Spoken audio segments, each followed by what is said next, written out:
बच्चों, आज जो कहानी हम सुनेंगे वह भगवान गणेश जी और एक सेठ सेठानी की है।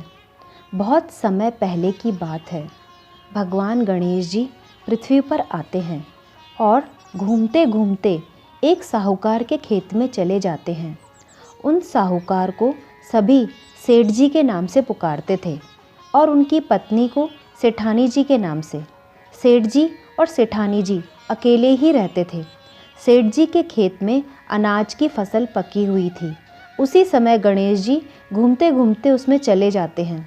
गणेश जी से गलती से कुछ अनाज के दाने झड़ जाते हैं। गणेश जी उन अनाज के दानों को गिनते हैं। वे 12 दाने थे। तब गणेश जी को लगता है कि उनसे सेठ जी का नुकसान हो गया है और उस नुकसान को चुकाए बिना वापस अपने लोग जाना सही नहीं होगा। तब वे साधारण से इंसान बनकर सेठ जी के घर पर जाते हैं और सेठ जी से कहते हैं, सेठ जी मुझे पैसे की बहुत आवश्यकता है, मुझे अपने यहाँ नौकरी पर रख लीजिए। तब सेठ जी कहते हैं, तुम्हारा नाम क्या है? तब गणेश जी कहते हैं, मेरा नाम गणेश है। फिर सेठ जी गणेश जी से कहते हैं कि देख गणेशिया, अठे कोई काम तो है ना है, पर तू अइयाँ कर, घर में रहकर सेठानी जी की मदद कर दिया कर और पैसा का बदले दोनों टाइम रोटी खा लिया कर। तो गणेश जी बोले, ठीक है सेठ जी। फिर दिन बीतने लगते हैं। गणेश जी घर के बाहर और अंदर के छोटे मोटे काम करने लगते हैं। एक दिन सेठानी जी सेठ जी से कहती हैं, सुनो सेठ जी, मैं मंदिर जाबो चाहूँ हूँ, थे साथ चालो। तो सेठ जी कहते हैं, सेठानी जी थे गणेशा न ले जाओ, वो था की मदद भी कर देगो, मना बहुत काम छे। सेठ जी गणेश जी से कहते हैं, ओ गणेशिया जा, सेठानी जी ने मंदिर का दर्शन करा कर ले आ। गणेश जी कहते हैं, ठीक छे सेठ जी।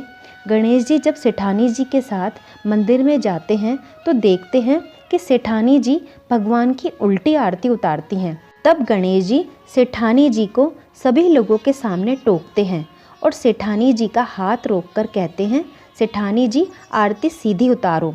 तब सेठानी जी को बहुत गुस्सा आता है। वे घर आकर सेठ जी से शिकायत करती हैं। कहती हैं, देखो सेठ जी, थाको यो गणेशियो सब लोगों के सामने हमारा हाथ से थाली रोक दी। तब सेठ जी गणेश जी को डांटते हैं और कहते हैं, क्यों रे गणेशिया, अइयाँ क्यों करियो तू? तब गणेश जी कहते हैं कि सेठ जी, सेठानी जी भगवान की उल्टी आरती कर रहा, तो मैं तो बस आरती सीधी करना का बोली हुई थे ही, कहो कोई बात गलत कही का मैं? तब सेठ जी कहते हैं, हाँ सेठानी जी, गणेशो कहे तो ठीक ही है। इस बात से सेठानी जी को बहुत गुस्सा आता है। ऐसे ही कुछ साल धीरे धीरे निकलने लगते हैं। फिर एक दिन सेठानी जी को इच्छा होती है कि वे गंगा स्नान के लिए जाएं। तब सेठानी जी सेठ जी से कहती हैं कि मुझे गंगा स्नान के लिए जाना है। उस समय भी सेठ जी गणेश जी को ही सेठानी जी के साथ भेज देते हैं। गंगा के किनारे पर पहुंचकर सेठानी जी लोटे से पानी डालकर स्नान करने लगती हैं। तब गणेश जी उन्हें पकड़कर नदी में डुबकी लगवा लाते हैं। सेठानी जी उस समय भी बहुत नाराज़ हो जाती हैं। फिर वे घर आकर सेठ जी से कहती हैं कि देखो सेठ जी, थाको ये गणेशो इतना लोगों के सामने मैंने पानी में खींच कर ले गयो, थे इन्हें डांटो। फिर सेठ जी गणेश जी से पूछते हैं कि गणेशिया यो काई करे है तू?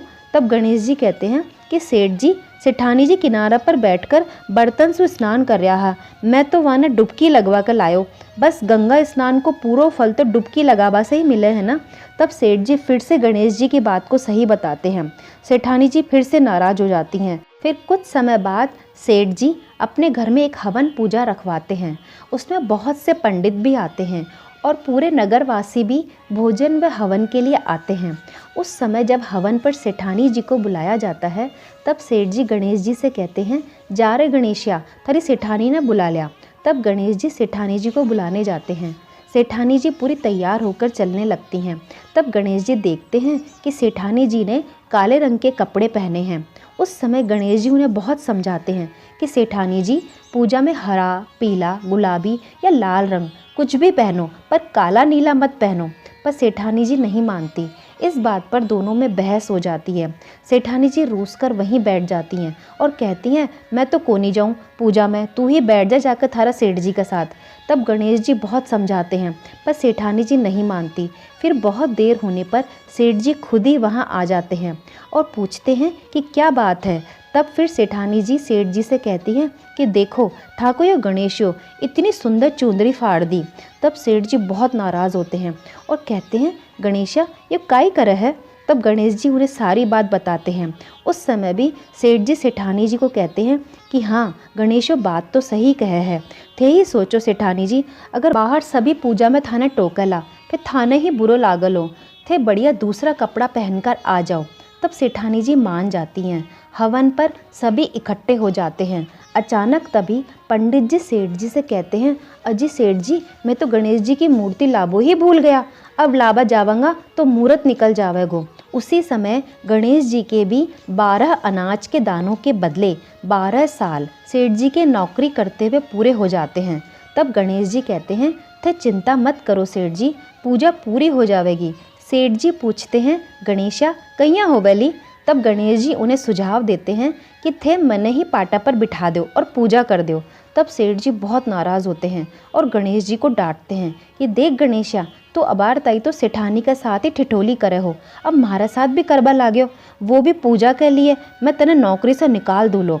उसी समय गणेश जी अपना नौकर वाला रूप त्याग कर साक्षात भगवान गणेश के रूप में आ जाते हैं।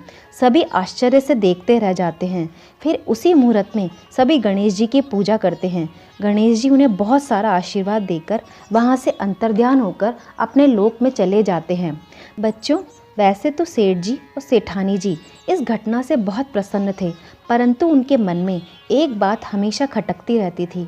वे दोनों आपस में बात करते हैं कि हमसे बहुत बड़ी गलती हो गई, जो हमने इतने सालों तक भगवान गणेश से अपने घर में इतना काम करवाया है। ऐसे ही कुछ दिन निकल जाते हैं। फिर एक दिन रात को सेठ जी और सेठानी जी दोनों को ही गणेश जी सपने में दिखाई देते हैं और उन्हें खेत के 12 दाने अनाज के टूटने वाली बात भी बताते हैं और कहते हैं आप दोनों मेरे आपके यहाँ नौकर बनकर आने पर और काम करने पर परेशान मत होना, वो तो मेरा प्रायश्चित था, हमेशा खुश रहना। उसके बाद दोनों सुबह उठकर अपना अपना सपना बताते हैं। दोनों ने एक जैसा ही सपना देखा था। कुछ समय बाद ही गणेश जी के आशीर्वाद से सेठ जी और सेठानी जी को एक पुत्र की प्राप्ति होती है और उनके पास धन्य धान्य और बढ़ जाता है। बच्चों, हमेशा ध्यान रखना, हम जो कुछ भी लेते हैं वह चुकाना भी होता है और जो कुछ भी देते हैं वह कभी ना कभी लौटकर वापस हमारे पास ज़रूर आता है।